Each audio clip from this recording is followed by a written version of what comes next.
Orange nih Pak, jingga nih warnanya, nuansanya, bajunya, jamnya, logo partainya Logo juga. partai. Dan ini baru Pak ya, baru. Baru, betul. Nah, banyak orang yang sebenarnya bertanya-tanya, ini PKS nih ganti warna, ganti logo, ini arahnya mau kemana nih Pak? Menyegarkankah, mengganti arah kah, atau seperti apa Pak Syahiku? Betul, jadi kita ingin bahwa ada suasana baru yang lebih segar ya, lebih fresh. Karena memang ketika kita melihat dari hasil kajian, rupanya memang warna orange ini yang menjadi warna salah satunya yang membuat fresh. Dan ini warna kegemaran anak-anak muda. Mohon maaf, saya harus nanya ini karena nggak mungkin ketemu Presiden PKS nggak nanya pertanyaan soal ini Pak. Kita tahu ada partai Gelora yang isinya beberapa mantan pengurus dan anggota PKS juga Pak. Gimana Pak Syahiku sebagai Presiden PKS memandang partai tersebut? Apakah akan rebutan ceruk suara pemilih yang sama? Apakah akan berada di campaign platform yang sama gitu Pak? Kita juga tidak akan memaksakan seseorang berada pilihan politiknya bersama kita sepanjang mereka kemudian ingin punya pilihan politik sendiri, punya sikap sendiri, ya kita hargai, silahkan saja. PKS ini menatap 2024, saya tembak langsung aja Pak. Siapa capresnya PKS Pak 2024 Pak?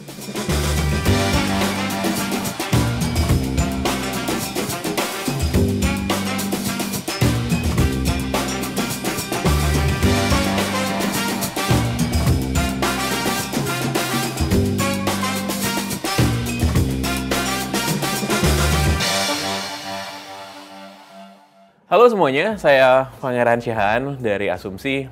Kali ini saya mendapat kesempatan yang terhormat untuk duduk, berbincang, berdiskusi bersama dengan Presiden Partai Keadilan Sejahtera Pak Ahmad Syahiku. Pak Syahiku, terima kasih banyak atas waktunya. Iya.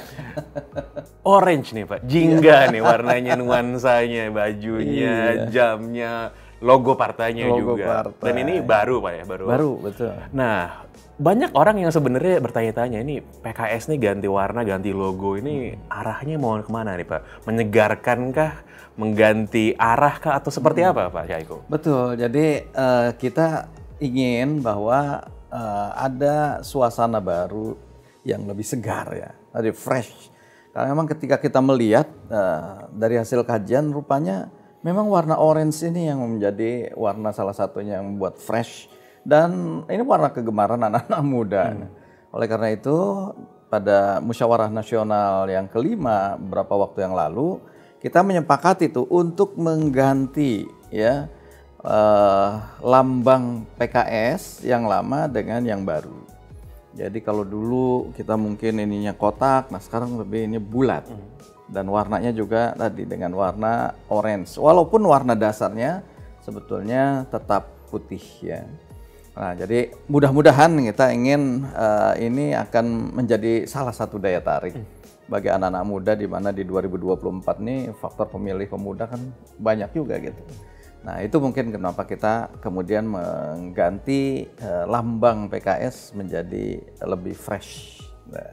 Selain lambang warna, apakah ini juga menyiratkan ada hal lain yang berubah sebenarnya dalam tubuh PKS Pak? Ya, ada beberapa hal yang memang kita lakukan perubahan di Munas kelima itu. Selain lambang, kita juga melakukan perubahan terhadap Mars PKS dan juga himne PKS. Kita berharap bahwa semangat kebangsaan kita akan lebih kuat, sehingga di sana kita mengentalkan ungkapan tentang Pancasila, tentang Bhinneka Tunggal Ika dalam upaya untuk membangun peradaban bangsa ini. Sehingga harapannya ini bahwa kader-kader PKS rasa cinta tanah airnya semakin kuat.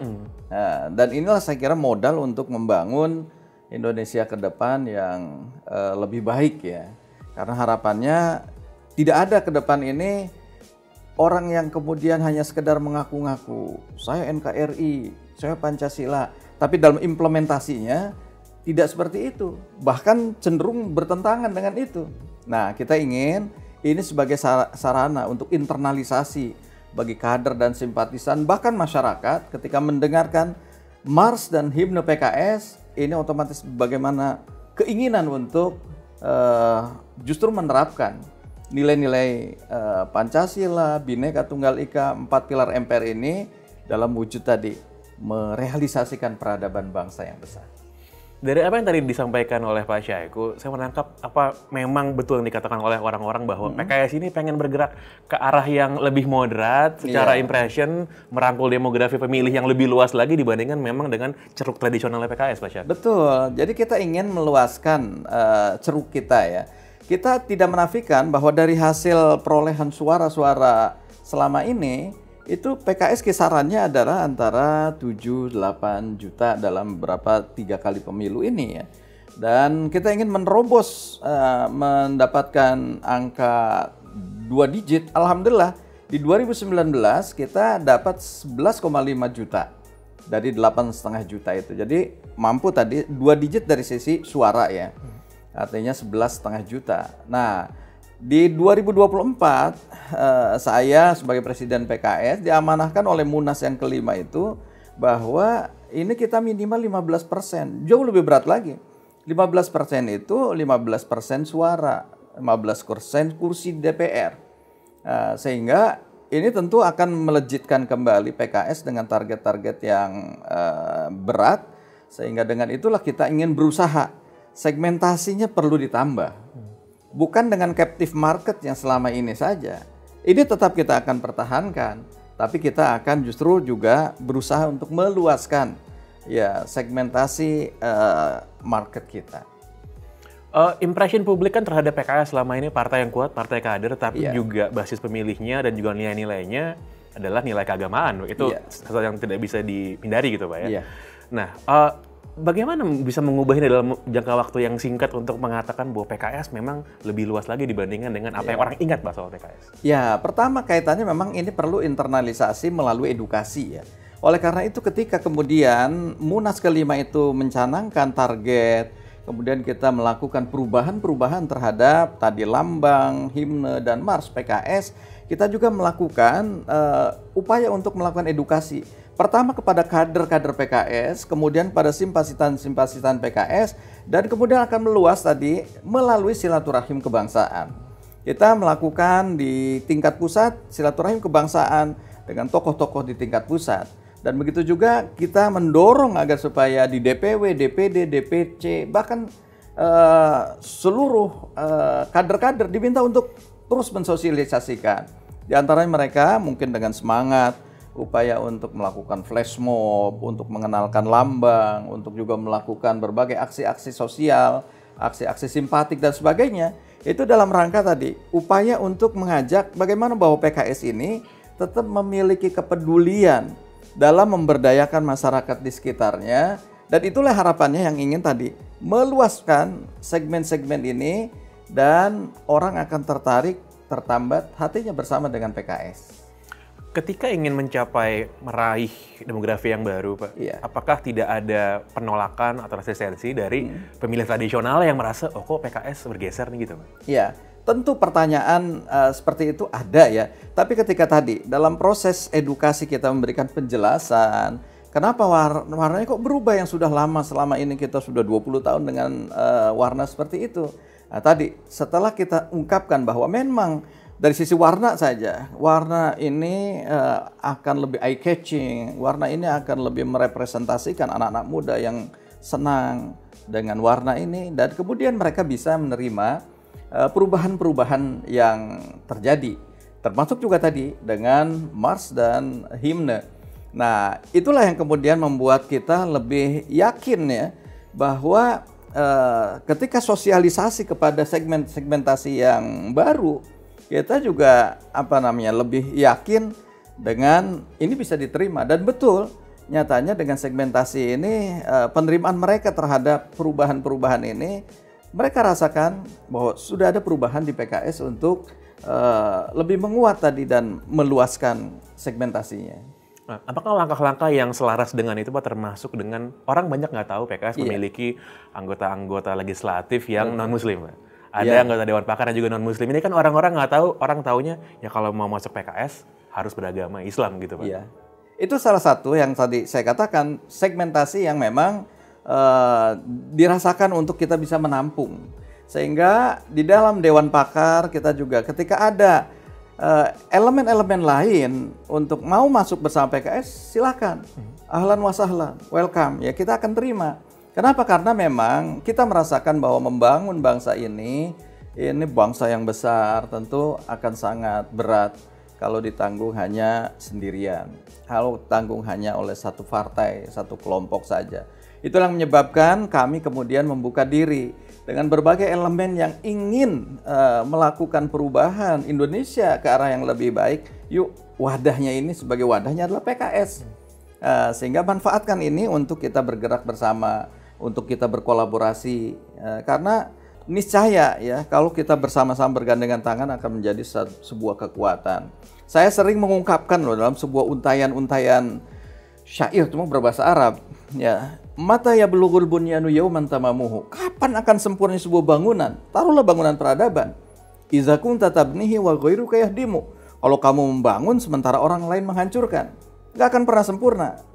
Falau alfu banin khalfahum hadimu kafa. Kalau ada 1000 orang membangun, dihancurkan cukup oleh satu orang saja. Fakaifa bibanin khalfahu alfu hadimi. Bagaimana kalau yang membangun hanya sendirian, yang membangun hanya satu partai sementara orang beribu-ribu ingin menghancurkan, tentu akan sangat jauh lagi pencapaian peradaban ini. Oleh karena itu, sikap kami di PKS hari ini adalah mengajak kolaborasi dengan berbagai elemen anak negeri untuk yuk kita sama-sama memperbaiki bangsa ini ke depan agar supaya bisa lebih baik lagi. PKS adalah satu dari 2 partai yang tidak berada dalam pemerintahan sekarang. Partai oposisi, kita bisa bilang seperti itu. Bagaimana Pak Syahiku sendiri memandang pencapaian performa PKS sebagai partai oposisi dalam mengontrol jalanan pemerintahan selama ini, Pak? Saya apresiasi dengan apa yang sudah diungkapkan oleh fraksi Partai Keadilan Sejahtera sebagai etalase dari partai di parlemen ya, bahwa mereka lantang untuk menyuarakan berbagai hal-hal yang memang membuat berat masyarakat. Yang terakhir tentu hal yang terkait penolakan BBM bersubsidi naik harganya. Ini sangat memberatkan di tengah situasi pandemi COVID-19 yang memang 2 tahun menghajar kita, ekonomi kita juga belum pulih. Ini yang kemudian kalau dinaikkan dalam kondisi hari ini seperti ini, kondisinya tentu sangat lebih semakin memberatkan masyarakat. Itulah kenapa kemudian PKS menolak untuk kenaikan BBM bersubsidi. Kalau kita tarik dalam periode-periode sebelumnya ya, artinya beberapa waktu yang sebelum itu, kita juga dalam kajian-kajian pembahasan RUU banyak penolakan-penolakan yang dilakukan oleh PKS. Misalnya kaitan dengan penolakan terhadap RUU HPP, misalnya harmonisasi peraturan perpajakan, atau dalam RUU HKPD, ya, kaitan hubungan keuangan pusat dan daerah. Kenapa kita menolak itu? Karena memang kita melihat bahwa di dalam RUU yang sedang dibahas itu, ketika itu ya, kita melihat ada semacam ketidakadilan fiskal. Ya, sebagai contoh misalnya, kami punya janji politik yang sering diungkapkan di tahun 2019 bahwa kendaraan bermotor 150 cc ke bawah itu digratiskan. Kondisi pandemi 2 tahun ini dan kita melihat sebuah realitas masyarakat ini ya, dengan kondisi ekonomi yang cukup berat. Mereka yang penghasilannya biasanya dipakai untuk mungkin keluarga, kondisi pandemi harus mempersiapkan gadget untuk anak-anaknya karena banyak pembelajaran online, harus menyiapkan jaringan yang baik dan hal-hal yang lain, belum beli obat-obatan. Nah, itulah kemudian menyebabkan sangat layak kalau kendaraan sekarang 150 cc itu bukan kendaraan mewah sekali. Kendaraan yang udah dipakai operasional sehari-hari, mengangkut barang, nganter anak dan sebagainya, untuk ngojek dan sebagainya. Nah, jadi wajarlah kalau yang seperti ini, dalam situasi juga yang kondisi seperti ini, wajar untuk dihapuskan, artinya pajaknya 0%. Tetapi itu kemudian tidak disetujui ya. Pada sisi yang lain kita melihat ada hal yang justru diberikan keringanan oleh pemerintah, yaitu pada pajak dividen, di mana pajaknya justru itu yang di 0%-kan. Padahal yang punya dividen siapa? Masyarakat luas nggak ada yang memegang dividen. Nah, mungkin hanya orang-orang kaya saja yang bermain di saham. Nah, sehingga kita melihat ini hal yang terjadi ketidakadilan fiskal. Makanya kemudian PKS menolak RUU HKPD itu. Jadi kita menolak bukan karena sekedar berbeda dengan pemerintah, tapi kita memang ingin mengkritisi secara konstruktif ya, agar supaya kebijakan-kebijakan itu memang betul-betul nggak memberatkan masyarakat, justru berpihak pada masyarakat. Dan inilah yang kemudian kenapa kemudian Majelis Syuro termasuk yang keputusan Majelis Syuro yang ke-7 kita diminta untuk berada di dalam oposisi ya sampai akhir periode pemerintahan Pak Jokowi Kiai Ma'ruf ini ya. Dan ini saya kira sebagai salah satu upaya untuk melakukan checks and balances juga terhadap demokrasi di negeri ini. Saya senang tadi Pak Syahiku bring up soal janji kampanye yang pembebasan pajak. Itu karena saya sering bilang saya impress sama janji kampanye itu Pak. Kenapa Pak? Dua hal. Satu, itu populis tentu saja. Tapi yang kedua, jarang ada partai bikin janji kampanye itu yang praktikal Pak. Ya, policy gitu. Apakah kita akan expect PKS memberikan campaign promises yang lain di 2024 yang benar-benar rakyat bisa lihat ya praktikal. Karena biasanya kan partai bikin janji kampanye itu ngawang-ngawang Pak. Di umbrella term gitu ya. Bukan dalam ranah ground gitu Pak. Justru itu yang kita akan kembangkan dan kita ajak pada partai lain bahwa ke depan ini justru kontestasi demokrasi ini harus diwarnai dengan kontestasi gagasan. Sehingga bagaimana kita mewarnai gagasan di negeri ini bukan dengan hal yang pragmatis. Kalau hal yang pragmatis artinya tadi itu money politik akan semakin menjadi-jadi di tengah masyarakat. Nah, oleh karenanya PKS ingin terus mengembangkan di 2024 juga dengan tadi kampanye gagasan yang insya Allah akan kita coba tawarkan kepada masyarakat. Kalaupun tadi ada hal-hal yang memang belum kita bisa realisasikan, kita akan berikan penjelasan pada masyarakat. Berbagai hal kendala-kendala yang dialami oleh kami di dalam upaya untuk merealisasikan janji-janji itu kepada masyarakat. Baik Pak. Mohon maaf, saya harus nanya ini karena nggak mungkin ketemu Presiden PKS nggak nanya pertanyaan soal ini, Pak. Kita tahu ada partai Gelora yang isinya beberapa mantan pengurus anggota PKS juga, Pak. Gimana Pak Syahiku sebagai Presiden PKS memandang partai tersebut? Apakah akan rebutan ceruk suara pemilih yang sama? Apakah akan berada di campaign platform yang sama, gitu, Pak? Saya kira pertama ya, kaitan kemudian membangun partai, membuat partai, ini kan pilihan politik ya. Tentu kita juga menghargai dan kita juga tidak akan memaksakan seseorang berada pilihan politiknya bersama kita terus sepanjang mereka kemudian ingin punya pilihan politik sendiri, punya sikap sendiri ya kita hargai, silahkan saja. Kalau ingin bangun partai sendiri ya, dan itu kita artinya kita fasabiqul khairat lah insyaallah kan. Termasuk partai-partai yang lain yang baru berdiri sekarang gitu ya. Nah, dalam kaitan segmentasi ya hampir semua saya kira bukan dengan partai yang baru dari teman-teman yang dulu bergabung di PKS, tapi dengan partai-partai yang lain juga tadi. Kita tentu akan fasabiqul khairat. Kita optimis ya bahwa insya Allah tidak akan saling mengganggu ceruk ini. Ya, kenapa? Karena kita melihat salah satu fenomena di tahun 2019, di mana pada saat itu kita juga ada kekhawatiran bahwa suara-suara kita sudah mulai tergerus. Karena itu sudah mulai ada menjelang pemilu itu, mereka justru keluar dan mendirikan ormas baru, kemudian mendirikan sekarang ini partai baru. Tetapi alhamdulillah Allah masih memberikan justru tambahan suara bagi PKS di tahun 2019 itu dari 8,5 juta bertambah menjadi 11,5 juta. Jadi mudah-mudahan insya Allah kita optimis ya bahwa ke depan juga kita akan bisa menambah suara PKS ini. Kita ini sekarang udah di akhir bulan September nih Pak Syahiku. Bentar lagi 2023, itu full speed ke 2024 udah nggak berasa. Dan sekarang semua orang udah beres siap-siap nih. PKS ini menatap 2024, saya tembak langsung aja Pak. Siapa capresnya PKS Pak 2024 Pak? Iya, jadi memang di dalam musyawarah Majelis Syuro yang ke-7, ya, ini saya perlu jelaskan kenapa kita mengacu pada musyawarah Majelis Syuro, bahwa ranah menentukan capres-cawapres itu bukan ranahnya Presiden PKS, tapi ranahnya Majelis Syuro.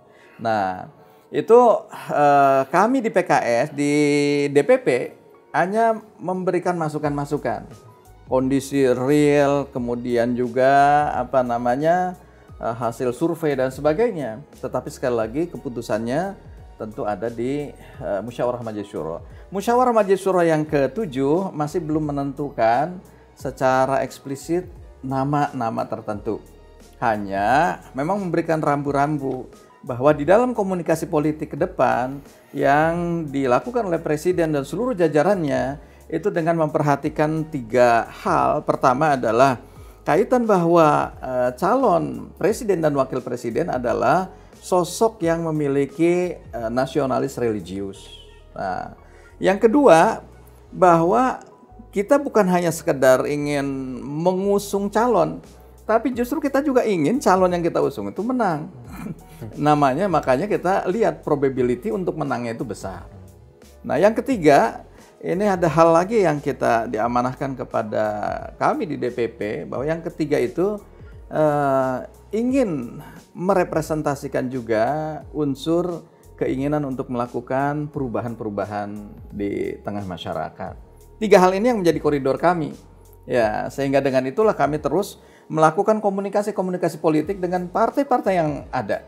Ya, bukan hanya dengan partai yang belum terikat di dalam koalisi, ya. Tapi dengan yang sudah ada di dalam koalisi pun kita masih melakukan komunikasi. Kenapa? Saya nyatakan itu karena koalisi hari ini masih sangat dinamis. Jadi masih mungkin melakukan perubahan-perubahan yang ada. Nah, ini yang kami lakukan terus. Jadi penjajakan ke partai-partai terus kita lakukan sambil mencari titik-titik temu. Mudah-mudahan nanti pada saat ada titik temu itulah kita sama-sama nanti mendeklarasikan. Memang belum ada yang diformalisasi ya Pak ya? Iya. Tapi pengamat-pengamat sosial media bilang ini kayaknya PKS koalisi ini sama Nasdem sama Demokrat nih buat ngusung Anies Baswedan gitu Pak jadi capres Pak. Gimana tanggapan Pak Syaiko? Ya salah satunya itu. Ya kita ingin lakukan juga tadi pendalaman-pendalaman dari hasil penjajakan ini bahwa mungkin kan untuk mengusung tadi Pak Anies Baswedan untuk maju sebagai capres. Dan tentu kan itu belum utuh semuanya terbahas. Termasuk kalau misalnya tadi menyetujui Pak Anies Baswedan sebagai capres, siapa nanti cawapresnya. Nah, itulah yang makanya kita terus bahas di dalam tim-tim secara matang untuk mematangkan itu. Dan ya kita masih dalam suasana dinamis ini tentu kita juga masih artinya komunikasi semua dengan partai-partai yang lain juga tidak tertutup. Kita masih juga membuka komunikasi dengan partai-partai yang lain karena saya yakin kondisi perpolitikan kita hari ini juga masih sangat dinamis ya, dan saya berharap bahwa memang seperti apa yang diingatkan oleh Pak JK, jadi perpolitikan ini jangan diwarnai dengan sebuah rasa takut dan sebagainya. Justru perpolitikan hari ini justru harus diwarnai dengan sikap-sikap yang romantis. Seperti kita mencari pasangan hidup kan. Jadi saling melihat siapa yang paling pas untuk pasangan hidup 5 tahun ke depan ini. Kira-kira begitu. Datang dulu bawa martabak gitu Pak ya. Antara lain begitu. Target suara PKS gimana Pak 2024? Ya, jadi target suara PKS seperti tadi saya ungkapkan bahwa saya di DPP diamanahi oleh Musyawarah Majelis Syuro yang ke-5 Munas itu diamanahi minimal 15%. Jadi kalau 15% representasi kursi, hari ini kursi alhamdulillah Allah berikan pada PKS 50 kursi. Dengan penambahan 15% suara itu artinya 2024 minimal harus kita bisa mencapai 86 kursi. Nah itu yang diminta oleh Munas ke-5 PKS. Ya, sehingga ya kami di DPP terus menggerakkan unsur-unsur wilayah, daerah, sampai cabang dan ranting untuk bergerak mencapai target-target yang diamanahkan ini. Nah, itu yang sedang kita lakukan terus-menerus. Satu pertanyaan terakhir Pak dari saya. PKS ini kan memang dari dulu partai kader, partai massa gitu, bukan partai hereditary seperti beberapa partai-partai lain gitu, di mana ada garis turun-temurun. Ada plus minusnya juga di sana, tapi buat saya partai modern harusnya seperti itu. Apa sih Pak yang membuat PKS ini bisa bertahan lama dengan model kaderisasi seperti itu, dan walaupun kepemimpinan bisa berganti, kan, yang namanya faksi kan wajar dalam partai politik Pak. Tapi gimana bisa semuanya tuh bisa loyal terhadap yang namanya Partai Keadilan Sejahtera walaupun memang banyak mungkin isu juga gitu Pak di dalamnya Pak? Ya, jadi itu justru yang kami menjadi pembeda ya, bahwa kita ingin justru menjadi partai kader. Ya, salah satu upaya untuk mengkaderan terus dilakukan secara berjenjang kepada kader-kader PKS, sehingga kader PKS betul diberikan pembinaan yang berkesinambungan, sehingga dengan itu punya loyalitas yang tinggi, punya semangat yang tinggi, dan kemudian ketika terbentuk strukturnya juga menjadi solid. Inilah yang kemudian alhamdulillah menjadi salah satu kekuatan di PKS, yaitu apa? Militansi kadernya militan. Kenapa? Ketika satu dikomando dari pusat, alhamdulillah insya Allah semuanya dia akan mengikuti komando itu. Yang kedua, strukturnya juga insya Allah strukturnya solid, ya, sehingga dengan struktur ini bisa digerakkan untuk menuju kemenangan. Nah, yang ketiga, ketika mereka bekerja bukan parsial satu sama lain, tapi mereka bekerja dalam sebuah kerja kolektif, ya, sehingga tadi bisa langsung menggerakkan seluruh Indonesia. Nah, inilah diantara beberapa hal yang memang terus kita jaga, karena ini sebagai modal utama kami di PKS. Dan mudah-mudahan dengan 3 modal utama ini, kita ingin justru tadi mengarah pada kemenangan, target-target yang diamanahkan pada kami di DPP, mudah-mudahan akan bisa dicapai. Walaupun tadi tidak mudah, tapi ikhtiar kami dan terus meminta kepada kader dan simpatisan terus bekerja, terus bergerak, sehingga mudah-mudahan Allah takdirkan kemenangan itu bersama dengan PKS. Baik, nanti kita nantikan Pak bagaimana sepak terjang PKS di 2024. Pak Syahiku, terima kasih banyak. Sama-sama. Atas waktunya. Terima kasih Mas Pangeran. Sukses selalu.